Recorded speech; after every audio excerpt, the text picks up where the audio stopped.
Good morning, good afternoon, and good evening mga kakuripots. So, not the usual item natin Okay, so take note na lang guys, hindi naman ako usually gumagamit ng projector. Actually, first time ko lang makahawak ng projector ever. Siguro dati, high school ako. Ewan ko.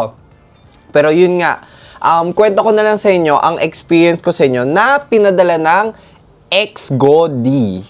Hindi ko sure kung ganun talaga yung pronunciation. Pero ito ang XGO-D Gimbal 5 or HY320. What's in the box muna? For the accessories, syempre may kasamang power cable, remote control, HDMI cable, dahil with HDMI yung pinadalang version sa akin. Quick start guide, at syempre yung mismong projector na. Actually, dinala ko to sa recent outing ko. Kaso, biglang nakita ko yung controller pala niya ay kailangan ng dalawang AAA batteries. At wala akong dala, kaya, ayun. Ginamit ko na lang siya pag-uwi. Anyway, pag on ko pa lang sa kanya, ang unang napansin ko na sa kanya ay yung auto vertical keystone na, adjustment ba yan? Feature niya. Okay? So, ina-adjust niya yung output niya based sa angle mo sa pader. So, ang galing. Ewan ko. Hindi ko alam kung ang galing, pero kasi yun nga, hindi nga ako sanay na gumamit ng mga ganito. At least, hindi mo na kailangan perfectly perpendicular sa pader. Di ba? Kahit na nakaslant siya, inaayos na niya yung angle ng output mo. So, dahil nga first time ko makagamit ng ganitong projector, na-impress ako sa resolution niya, at saka sa linaw ng resolution niya or ng output niya.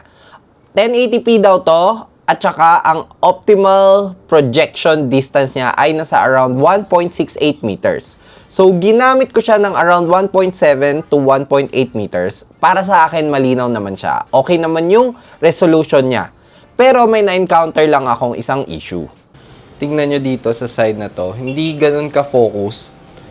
Pero, yung gitna, medyo maganda na yung focus. Ewan ko kung kita sa camera, pero sa mata namin, hindi siya ma-focus as a whole.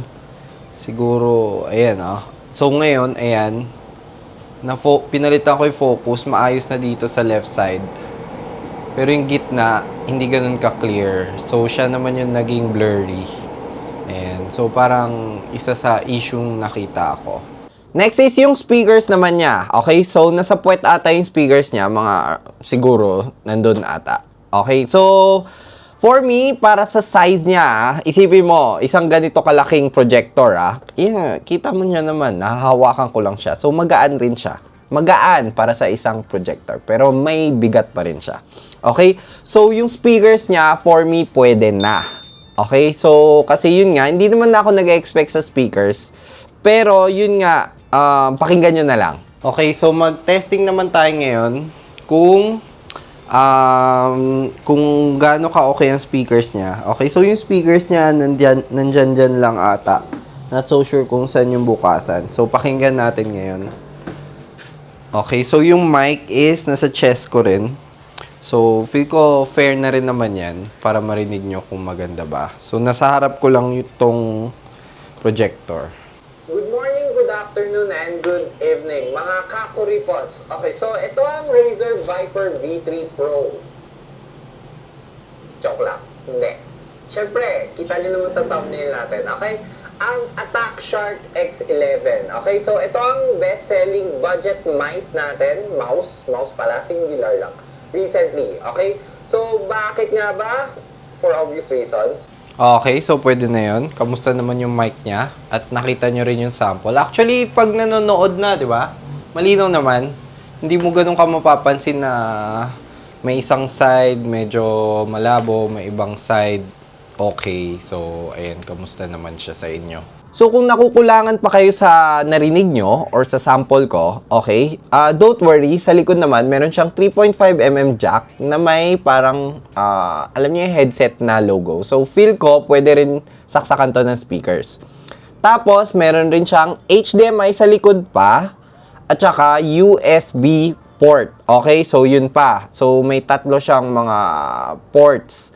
Tapos, buti na lang, may USB port siya. Dahil nung pinagana ko yung Netflix, hindi gumagana itong remote na to. Okay, yung up, down, left, right niya, hindi gumagana. So, kinailangan ko pa gamitin yung mouse mode niya sa controller. Tapos, nakadaan ako sa initial na welcome screen ng Netflix. Kaso, pagdating sa, yung mga mag-scroll ka na ng movies, hirap na. Kasi, yun nga, hindi rin siya makascroll.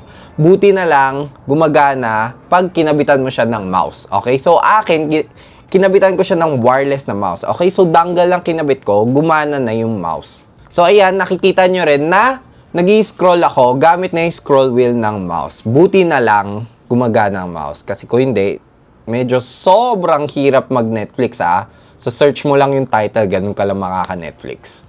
In-update ko rin pala tong projector na to to the latest update, which is yung July 2024 na update natin. Okay, nito pala, hindi pala natin. Okay, so ang napansin ko lang sa pag-update, medyo nakakatakot yung update niya kasi nag-stuck siya sa 99%. Alam mo yung parang hindi siya matatapos, pero hintayin nyo lang, matatapos naman yan. Tapos, isa rin napansin ko is, hindi niya kayang mag-update to the latest version agad. So, parang step by step yan. Kasi March yung firmware ko, nung nakita ko dito, yung unang bukas ko. Then, nag-update siya to May update, tapos yung latest na July update.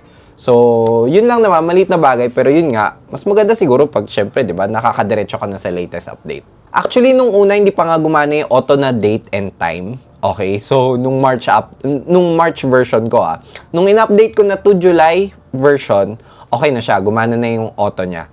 Pero, at the same time, sa July update na experience ko is, nabura yung mga apps. Okay, kailangan mo i-install ulit yung YouTube at saka yung Netflix. Ewan ko, yung dalawa lang kasi yung trinay kong gamitin. So, bakit nyo na bibilhin to? Okay, so, around 4,000 pesos siya. Minsan bumababa, depende kasi nagfa-flash sale to. Nakikita ko to as a portable smart TV. Kasi yun nga, kita nyo naman, di ba? Kaya kong hawakan ng ganito lang siya. Yung TV, kaya nyo ba buhatin yun na mag-isa? Depende siguro sa laki. Pero kaya nyo ba isaksak sa bagahe nyo or sa kotse nyo, di ba? Pag land lang kayo, okay? Di ba? Hindi. So, for me, medyo useful to if ever yung pupuntahan nyo ay walang smart TV. Pero yun nga, nakikita ko rin as pwedeng alternative to sa mga Airbnb or staycation home owners. Kasi yun nga, di hamak na mas mura to sa mga smart TV. Pero yun nga, syempre, may compromise kang magaganap. Tama ba yung tagal ko? Mali ata. Basta may compromises tayong kailangan gawin. Dahil syempre, 4,000 pesos mas mura, pero mas hindi detailed ang lalabas na output. Kumpara sa TV, syempre, di ba? So, yun lang. Ang pinaka nakikita ko lang namang issue dito ay yung power cord niya. Actually, ayan power cord niya is maiksi talaga. 1 meter lang. Nung na-try ko pa lang siya sa outing kahit wala yung controller. Nahirapan akong, alam mo yun, kasi syempre gusto mo medyo malaki yung i-project niya, di ba? Kailangan malayo rin sa pader yun. Kulang to. Kailangan nyo magdala na extension cord if ever gagamitin nyo to sa outing. So, ayun na nga. Thank you again to XGODY for sending this projector. Okay, so links will be at the description na lang kung saan pwedeng mabili to. Like this video na lang guys kung nakatulong ako sa pag-shopping nyo, and consider subscribing na lang to support the channel. So sige na, let's do this again next time. Bye-bye!